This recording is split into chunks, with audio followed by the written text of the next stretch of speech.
Okay, we are back. We'd like to thank you for putting up with the training wheels that we've had on the program this morning for the first 17 and a half minutes as we try to remember how to do this after only skipping 1 week. It's only slightly embarrassing, but it'll get better as we go, I promise. You can actually hear the live stream now, and you can see our made-for-radio faces, and, well, you know, hey, that's the way things work around here. It's free. You can't complain about the price. Welcome back to GrokTALK. Once again, remind you that we're here courtesy of the Coalition of New Hampshire Taxpayers and GrokTALK.com, and you can listen to this or past programs on Spreaker, iHeart, iTunes, Stitcher, YouTube, Blip TV, and Ustream. So we'll get back to some of that other local stuff later. We'll remind you that James O'Keefe will be with us at 10 o'clock. But until then, we have, I don't know if I can say anything but good things about this gentleman. Jorge Mesa-Tejada is a friend of the program. We've had him on, not necessarily here, but in other locations from time to time.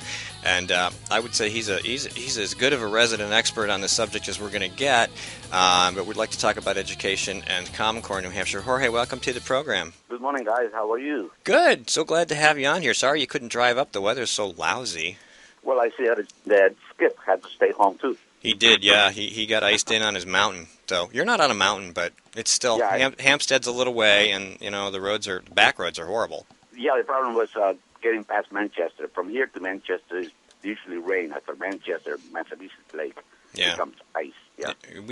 I came up 101 to 293, 93, and I had rain, but it's getting colder. So anyway, enough about the weather, huh? So let's talk about education. What do you think? Okay. What I had been talking to Skip about, he was interested to have me on, is what is happening here at SAU 55, which services the Hampstead School District and the Timberlane School District. Mm-hmm. And what is happening is that we hired a new superintendent about 18, 20 months ago.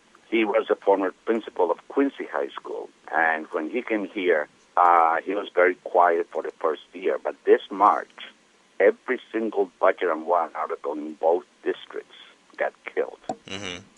And since then, we began to see his true colors, and it has become a dictatorship. He didn't like the idea that the people just didn't want to pitch over a bunch of money and stuff to him? No. In fact, when he was asked by a school board member, okay, you're now operating under the full budget, that means there will be no raises for any of your assistant principals, etc., etc. He says, sorry, that now becomes my bottom line budget, and as long as I do not go over that line, I can do anything I want. And in fact, he went out and gave raises to all the principals and everything else as if nothing had happened, on the argument that he had absolute control of the budget. Now, what really gets me is that not one person in any of the two school boards said, hold it a minute, that's not what you do. Because these people, the school board members, seem to be totally petrified of saying no to this guy. I don't know if it is because he intimidates them or what, but they just won't do it. And when you have boards like that, what do you need boards? Let the superintendent just run roughshod. Well, it's like the Quincy guys being Obama and the school boards being Congress, and they're like, well, I'm not going to do anything. You got it. On his behalf, I would like to say that SAUs are only peculiar to Maine, New Hampshire, and Vermont. Massachusetts does not have them. And a superintendent in Massachusetts is really the top guy, and he really runs the school boards. So he may be going on his experience there, but it is killing us down here. Don't you have anything in your town charters or that controls his ability to do that limits him in some way? The law mandates that the school board direct the superintendent, and the superintendent executes. The way that the pecking order is in the state of New Hampshire for education, the State Board of Education sends the directives to the school boards, and the school boards then provide the direction to the superintendents. Conversely, the Department of Education, the Commissioner of Education, sends the execution orders to the superintendents, and they execute. So the Commissioner of Education reports to the governor on the execution of the mandates that the state board through its local boards give to the superintendents. That's the way the law works. I mean, it's very clear. English is a second language for me. Mm-hmm. I have no problem parsing the language. Mm-hmm. I don't know why these guys, native speakers, cannot do it. That's true. So, all right. So you've got this guy who's bringing his Massachusetts style to Hampstead. Apparently, this whole arrangement didn't come up during the vetting process. He seems to have missed something somewhere, or somebody's just left something out. What recourse do you guys have to deal with this? Get rid of him. But that will never happen, mm-hmm. for the simple reason that, as you know, the SAU board is a combination of the constituents board. So in the case of Timberlane, they have 9 members. Hampstead has 5. Mm-hmm. So you have a 14-member board. Timberlane will never, ever get rid of this guy. He has them by the neck. So we Hampstead cannot do it. The only thing we can do to get out from under him is separate and become our own SAU. Mm-hmm. Okay, that's one function. Okay. Fortunately, our board has been pretty much by that I'm talking at the local Hampstead level, has been pretty straight. But something happened in October. I got wind, and the papers published the fact that the Timberlane board was going to hire a public relations agent. And I sent an email to the school board and said, don't you ever do that, because if you do, I'll work to run you out of office and you will not enjoy the ensuing firestorm. Okay. Immediately, the next school board meeting, the chairman of the school board broke the procedure and at the opening of the meeting informed everyone that because I used those words, he had judged me to be a cyber bully, and that since we do not tolerate that in the middle school kids, neither would they tolerate that from any citizen, especially a town official. I'm the chairman of the budget committee this year. Therefore, I would be limited hereafter, listen to my words, hereafter, to only talk during the public comment section of the meeting. And if I wanted to talk about anything on the agenda items, it would require an explicit vote of the board on each instance. God. All right? All okay. Right. Now, yeah. But let me tell you the situation. Mm-hmm. He does not have that authority. Mm-mm. The policy that he quoted, BDEH, it's a standard policy throughout New Hampshire. In fact, when I was in the school board the last time, 1990 to 94, that existed. And what it does control is when people get up to give their opinions during any one special meeting, specific meeting, mm-hmm. during the public comments.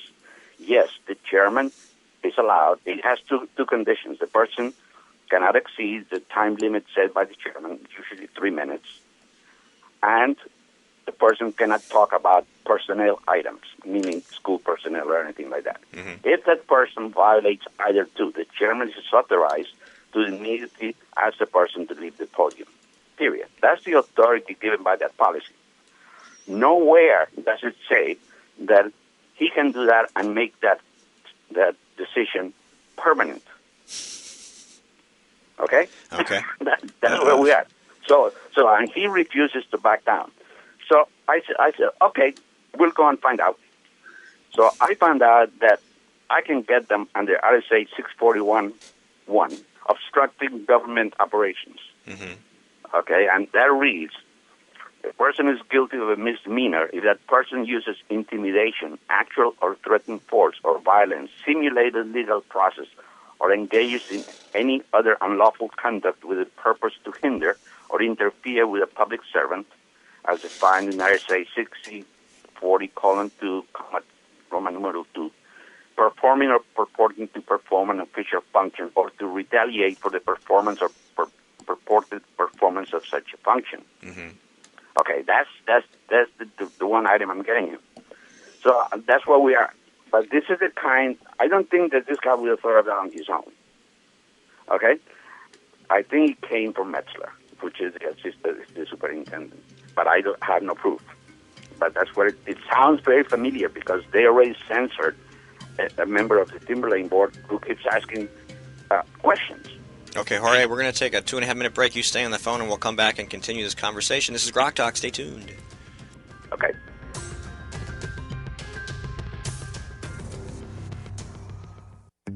When asked whether she still supports Obamacare, Senator Jeanne Shaheen said, "Yes, I do continue to support the law. We're beginning to see some positive results." How can Senator Shaheen say we're seeing positive results when 22,000 of our neighbors have already lost their health insurance? What's worse, the Boston Globe reports the state's only health insurance provider radically reduced the number of hospitals in their network, forcing some people to drive over an hour for lab work, even when there's a hospital within a few miles of their home. When pressed about lack of access, Shaheen said, "There are some hospitals that are not covered, unfortunately, and I certainly hope that's going to change." Jeanne Shaheen promised us we could keep our doctors and our healthcare coverage. Now she hopes we can get to a local hospital?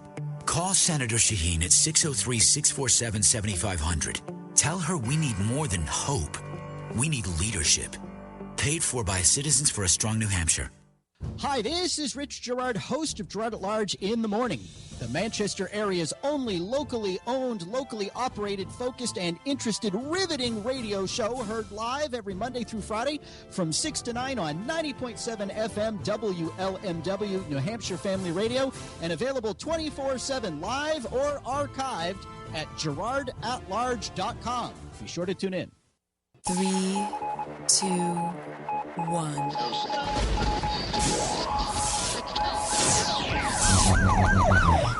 We'd like to welcome you to another edition of GrokTALK, brought to you by New Hampshire's leading conservative blog site, GrokTALK.com. We are your feared, extremist, right-wing, hard-charging, gun-toting, opinionated, outspoken, rabble-rousing, letter-writing, radio microphone stomping conservatives and rational libertarians. So get ready for more news and opinion you could only get from GrokTALK.com.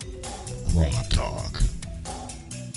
All right, we are back to segment 2 on December 6th, 2014. I got it right this time. The training wheels are still on. We're still having a few. It's starting to work. It's starting to get a little better. It's just getting a little better. But maybe by the end of this segment, we'll have it all worked out. We'd like to again thank the Coalition of New Hampshire Taxpayers for the space, and of course New Hampshire Right to Work, whose office we are in. Don't forget to go to GraniteGrok.com and check out the bloggers and all the hard work. We are breaking stories that state reps and state senators are denying, but for whom we have contrary and direct quotes and evidence, blah, blah, blah. And so that'll continue to develop, and we'll try to continue to unravel the lessening mystery of who and what and where in the NHGOP all of this crazy stuff happened that managed to create a Democrat-elected speaker in a Republican-majority House. Coming up at 10 o'clock, James O'Keefe is coming. I think we're on this camera. Yes, we're on that camera. Okay. I should ask you in advance so I don't... James O'Keefe's going to be coming in to talk to us.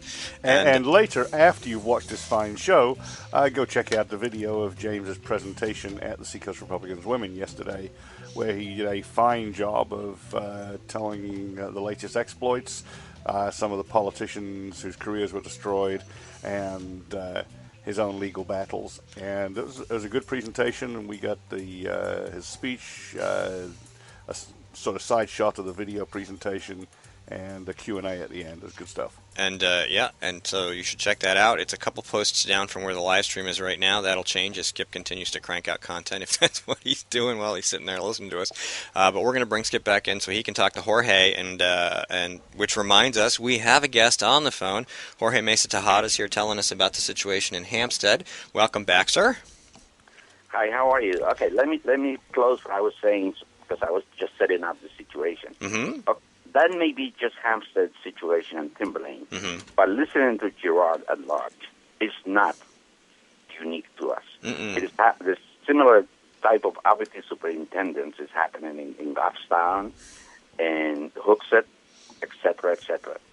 And what happens is that, like I was telling you, the average school board doesn't know how to control. They don't even know that they have the absolute control of that office. Mm-hmm. And they think that the SAU runs the districts. No, the SAUs are purely administrative corporations. They only exist to provide services to the member districts. So everyone in that office is a vendor to the districts. They have no authority over the districts.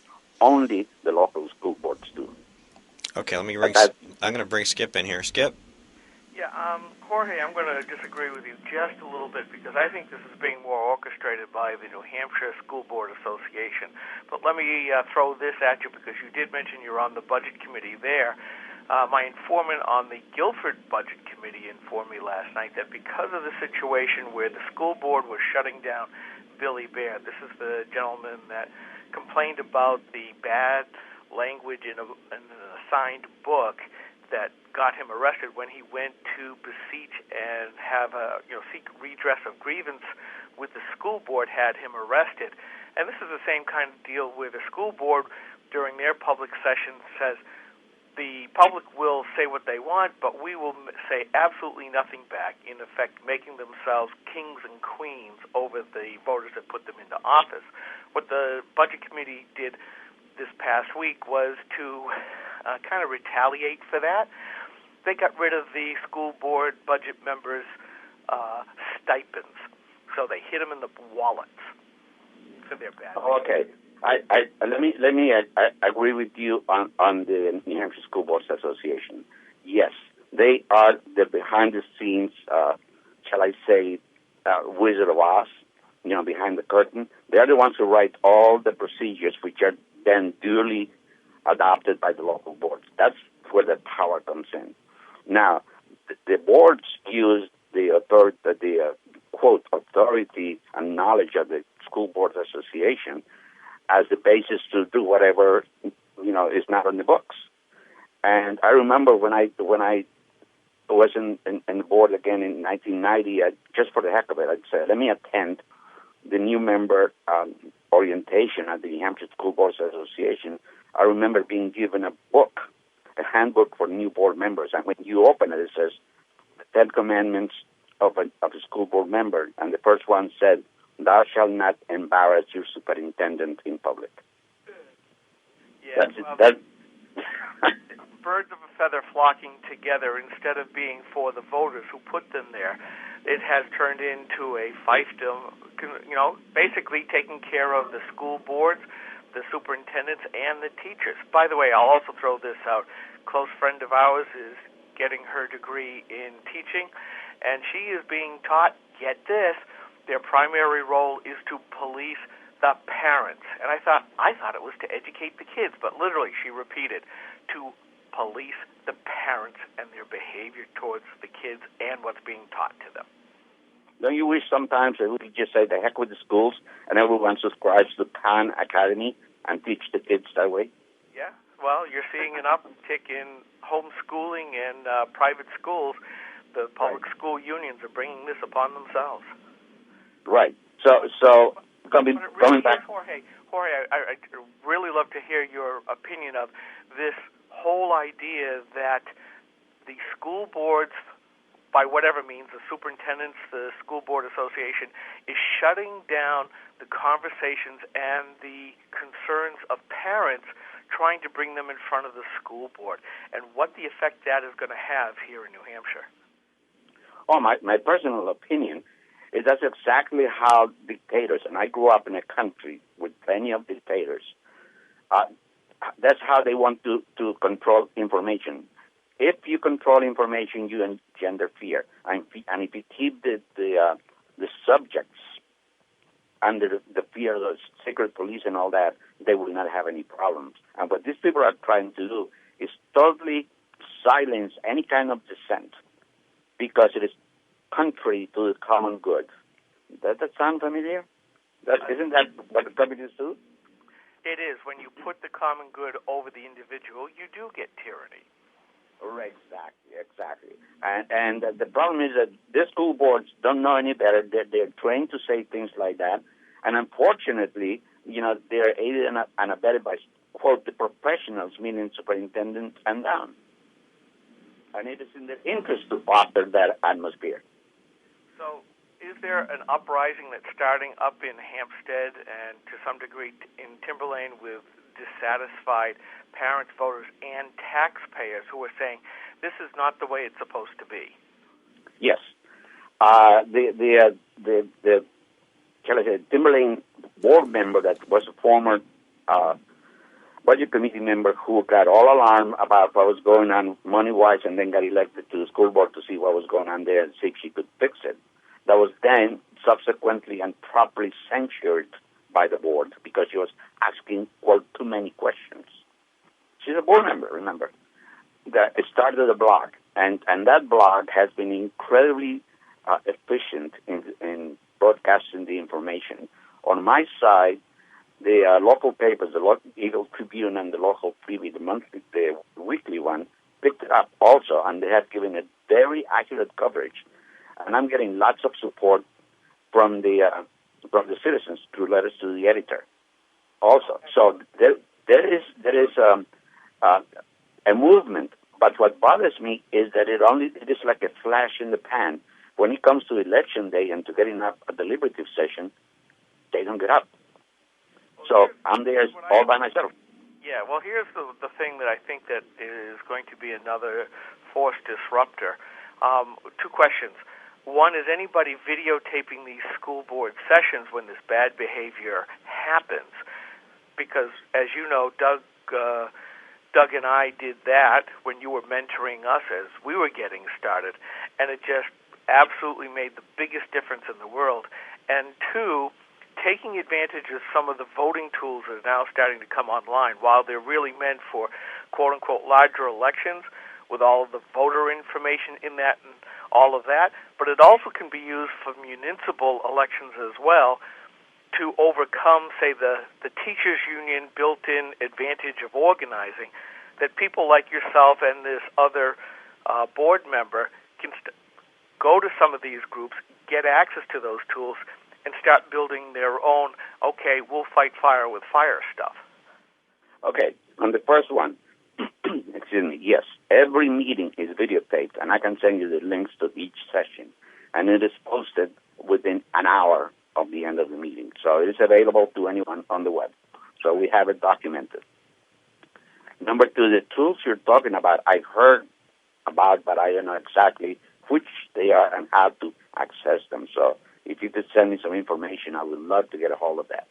Okay. It's something that we're looking to do here in Guilford against our own school board because of the nonsense that they've been doing, where they put themselves up, basically, like I said before, kings and queens. In a democratic republic, we cannot allow these types of folks to behave that way. And in my case, these folks have been on that board for years, and in fact, Sue Allen is a former and past president of the New Hampshire School Board Association, so it's really clear and present here in Guilford of how they want to run things.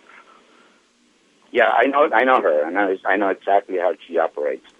Now, the thing, Skip, is that we have to make sure that people realize that they have the power of the law behind them, and to use it. And that is the hardest thing to do because they actually have these people intimidated. The people don't have any members, any kids in the schools, don't have any problem speaking up, even though they try not to raise too many hackles.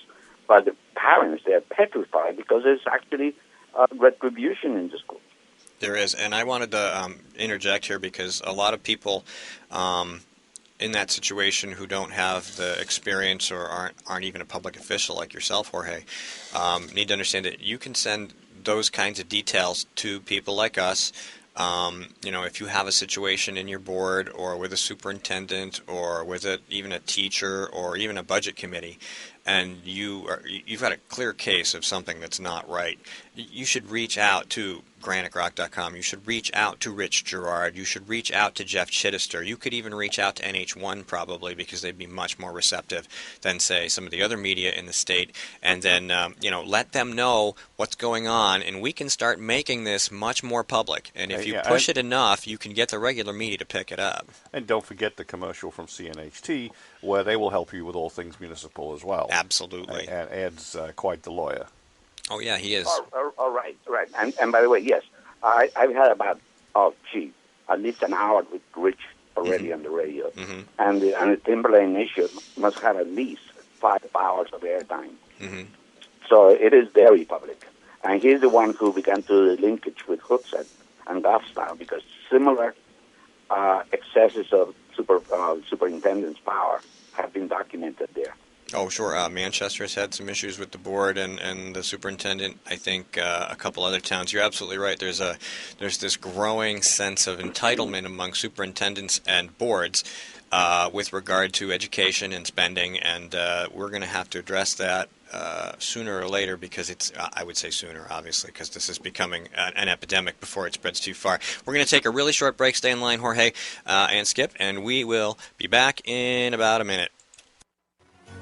This is the Coalition of New Hampshire Taxpayers. We're located at 8 North Main in Concord, New Hampshire. This is a repository for all things conservative and municipal. So if you have a problem in your town, your school, your budget committee, the right to know law, and now, at the top of our list is voter fraud. You have a tip for us, some information for us, you want to join or help us out, cnht.org.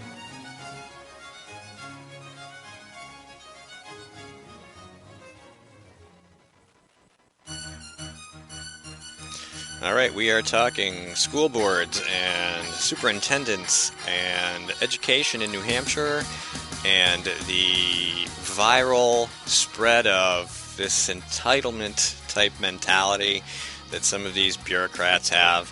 And we have Jorge Mesa-Tejada on the phone with us for another 10 or 12 minutes at least. So, the underclass wants its revolution. But eventually, the people that think they are better than us are going to push the entire population to the point where we're going to have to rewrite the rules to keep them in their boxes. Yeah, no kidding. So, Jorge, is there anything else you want to touch up on education-wise? Yes. To close up what I was talking about, you guys sent a posting once, and at the end was the... are you there? Yep, we're there. Go ahead, sir. Oh, okay. I mean, it got so quiet. I said, I turned the music down. We're listening. That is wonderful. We're on the edge of our chairs. I am literally on the edge of my chair. Go ahead. Okay.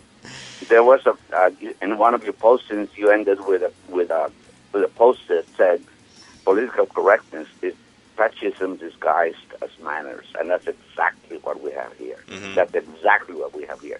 And at 78 years of age and a proud American citizen, I'm not going to let my country be taken over by those guys. Well, I don't care whether I die. They're definitely violating your First Amendment rights. I've no doubt about that.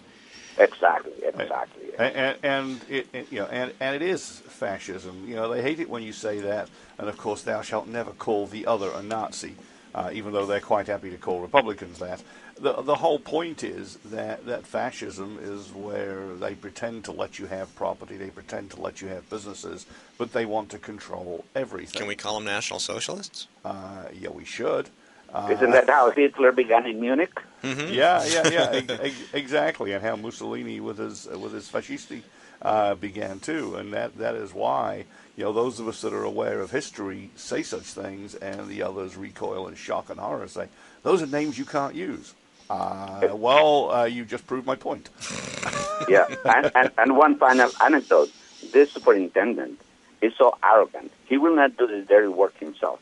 He gets his lackeys in the Timberlane board to do it. And, as you know, a chairman of any committee in the state is elected just to conduct meetings. He or she cannot act on his own to do anything on behalf of the group unless there is an explicit motion of that board that authorizes him or her to do it.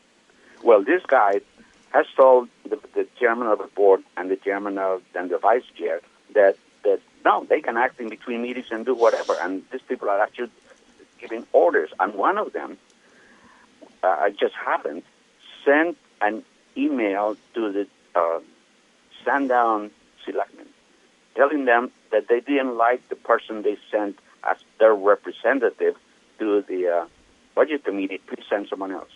You need to get Ed Nail down there. Yeah, Ed Nail and maybe Ed Camo with his honking big camera just to intimidate You definitely need to get Ed involved in this. We have it all in writing, so it's no problem. So, and, so I need some videotape. I just wanted to give you an idea. Yeah. Hey, what is the superintendent's name? Dr. Earl Metzler. Metzler. What was the first name? Earl. Yeah. The Earl of Metzler. Okay. Yeah, well, using Susan's convention for the Earl of Sweeney, we now have Hampstead's Earl of Metzler. So that's what we're going to call him. And his last name shows his origins, and dare we say tendencies. And if you want to see what he looks like, go to the rather large and his pictures in almost every Are there giant poster-sized pictures of him around town? No. Statues. He actually looks like Mussolini, believe it or not. Now that's just too good. We're going to have to, Jorge. We thank you so much for wanting to be on the show, because we're going to amp this up a little bit and get the Earl of Metzler some much needed attention everywhere else in the state where he gets. We're going to reach out to people and coordinate a little. Yeah, and we're going to have to raise people's awareness of these problems in their towns, in their school committees. In some places people may suspect they have these problems, but they may think they're alone. It's going to make a huge difference if we can, if we can get more and more people realizing that if they just got together, they could stop these abuses. Well, what we can do, guys, is like we used to do with the old radio show.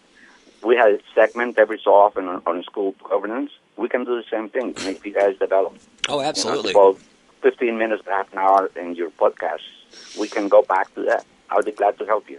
Oh, we'd be happy to have a segment. We always talk about rearranging the format a little bit to try to fit segments in. We want to do a Rhino of the Week segment on the program to really put a little bit more focus on something that we used to do a long time that Rick did a lot, but now he's back to doing. And so, yeah, absolutely. I fully support that idea, and we'll have to talk about it. Okay. Well, thank you, guys. I love being with you again, and I wish you luck and drive carefully. All right, thanks. You too. Have a good weekend. Thank you, Jorge. Take care. Take care. All right, now I can turn Skip back up. We still have Skip. Let me change the because I have to. It was getting. I gave you 15 minutes, right? Yeah. Oh, yeah. I'm going to ask for one thing. Let's devolve back to GrokTAK for a second. GrokTAK. And yes, Mike, if you can take that bad Y connector, just throw it away, and once the plow truck comes by and I can get out, I'm going to go buy a couple of replacements later on today. Yeah, I wasn't sure if it was bad or I wasn't using it right. So there was two for a reason. Yeah, I tied a knot in it and threw it in your bag, which is what we do with bad cables. Yeah, well, throw it, take it out of the bag and throw it in the trash. Trash barrels over there. Ladies and gentlemen, you can watch us improve our GrokTAK by tossing away bad equipment. Yes. Make sure you dispose of it properly based on local ordinances. And tell you what, guys, since you've got James O'Keefe coming up, I'm going to drop off. I'm going to see if I can put up a big picture of the Earl of Metzler for you. Okay, please do, because I'm going to be a little busy for at least another hour. Yeah, not a problem. And Skip, how was the video of yesterday's event? Look good. Yeah, great. Look good, and I see that you posted the recording of it. I did, and at some point later I put up the picture of the crude traveling light for wimps setup that I used. By the way, did you just, on that recording, did you just take it right from Ustream, or did you download it, massage it, and repost? I downloaded it from Ustream as an MP4, cut the garbage off the beginning and end, cut the ceremonials off from the O'Keefe presentation and put it up as 2. If you look below the fold, there's the stuff that the ladies of the Seacoast will be interested in, but the O'Keefe fans won't necessarily. Yeah, I just want to make sure, because we only have a 30-day hold period with Ustream, so we need to take that stuff off and then regurgitate it back up to YouTube. And yes, because last week everybody had problems, I didn't do what I was hoping to have done. So right, we were going to post. Yeah, well, that's okay. We do like to take our time when we make these kinds of changes. We're conservatives, right? We want to do it right. Yeah. Well, we've had training wheels on the program all morning. I've been pushing the wrong buttons and clicking the wrong things and doing it at the wrong time. And, of course, we had some issues. I didn't record the first 4 minutes of the show. We had the issue with the connector. But things are getting better. And, of course, next week is a whole other show. But we still have another hour of program left. And hopefully James will make it on time, given the traffic and the weather. And we'll have him on the show. And if for some reason he can't be here, we'll call you back. Well, I'm actually very proud of you guys for taking everything out of the bags, putting it all together, because it's no small little thing to do if you haven't done it for years and years. Give yourselves gold stars on the forehead. Well, Steve gets a gold star. I get a silver one. I got here a little later and got the Ustream going. He had it all plugged together. I got the equipment out, but I... Oh, good. I can retire now. Are you going to leave all this stuff here? Because it's your stuff, and, you know, we don't want to... You're not going to charge us rent, are you? No. Okay, all right. No. And he doesn't charge the Democrats rent either when he lives free inside their heads. Yeah, that's true. They don't Our charge. Democrat-appointed Speaker of the House, Sean Jasper. Yeah, and everybody's calling him that. Give me some warning when you do that. Somebody's calling. All right, I'll let you go. All right, we'll see ya. Bye. Bye. All right, that was Skip. Thanks to Jorge. No, that's okay. We'll and it looks like they're going to be late. That's not a surprise. He's never been here, so some people who know where it is have problems. Of course, you have to find parking up here and everything. And there's something going on in downtown Concord today. I saw one of those electronic Varactor signs that said something about something, and it hadn't even begun yet because I got here just before 8. So that's the way that goes. Anyway, James O'Keefe is en route and is expected and should be here soon. And Mike's still talking to him behind the background. You can hear him back there. And we'll get to that as soon as we can. And so until then, let's talk. We got a couple minutes left to kill. And let me just check my email real quick, make sure somebody didn't send me a message I need to read. No, it looks pretty good. We will have James on. He has filed... James O'Keefe files bar complaints against DOJ lawyers. We were listening to him talk about this last night. James O'Keefe, this is from J. Christian Adams at, hey there. At, sorry about that. That PJ Media. That was James calling in, just letting us know of his progress through traffic. So I may just dial him in for the first few minutes, but he'll be here very shortly. No, we can wait till he gets here. We have an hour to fill, and that's fine. And fill it we will. Anyway, James O'Keefe has filed an ethics complaint with various bar associations against Department of Justice civil rights attorney Carla Dubinsky and 3 others arising out of a prosecution of police officers in New Orleans. PJ Media has covered Carla Dubinsky's ethical misconduct. They have a couple links. If you go to PJ Media and look for J. Christian Adams, you'll find this article there. Dubinsky was in charge of the Taint team in the prosecution of New Orleans police officers on civil rights charges in the wake of Hurricane Katrina. The Taint team was responsible for protecting the constitutional rights of the accused police officers, was responsible for ensuring that evidence obtained in the local internal affairs investigation did not make its way into the criminal prosecution. Judge Kurt Engelhardt called the DOJ attorney misconduct grotesque. Despite that, Dubinsky is still employed by the criminal section. And you should see some of the attorneys. They're pretty grotesque, too. There you go. So this is one. This wasn't the one I was thinking about, but he, of course, has an issue with the way they handled his case. And so, and of course, somebody pointed out last night, well, we're talking about, places like Louisiana and corruption, political corruption there is legion. That was my neighbor, Mark Ledoux, pointing out that what else do you expect in Louisiana? Well, occasionally you get good guys like Bobby Jindal, so maybe the tide is turning. But, there was a particular deputy attorney named Jan Mann, and if you looked at her face, you might wonder if she was. Well, that really doesn't matter, but the fact of the matter is that there's corruption and they, Lots of it, and they blog about the people they're prosecuting under pseudonyms, saying, hang them, throw the book at them. Yep, so we'll talk about that when we have James here. He did mention it last night. We'll be right back. Senator Jeanne Shaheen said, if you like your current health plan, you can keep it. That's not true, Senator. 22,000 New Hampshire citizens have been kicked off their insurance plans. Hospitals in Rochester, Concord, and Portsmouth, they aren't allowed to provide care under the exchange. Senator, you were wrong in your comments. You should apologize for your misleading remarks. I'm calling Senator Shaheen at 750-3004. and telling her I want my doctor back. You should too. Paid for by saberpac.org, not authorized by any candidate or candidate committee. We are struggling. Rising healthcare costs are part of the problem. Senator Jeanne Shaheen helped create this mess we're in. As a state senator, her bill chased 21 insurers out of our state.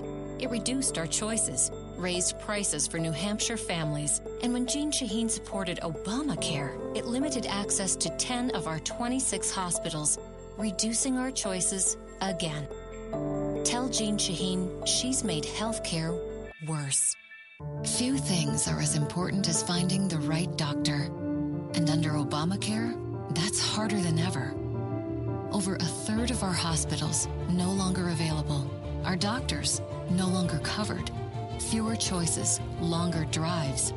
No state has been harder hit than us. And even after watching it impact New Hampshire, Congresswoman Ann Custer still supports it. Call Ann Custer. Tell her Obamacare isn't working for New Hampshire.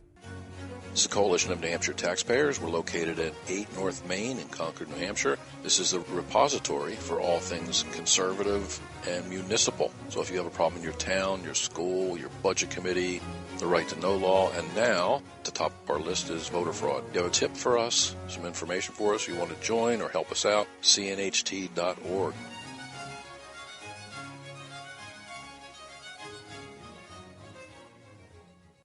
GrokTALK.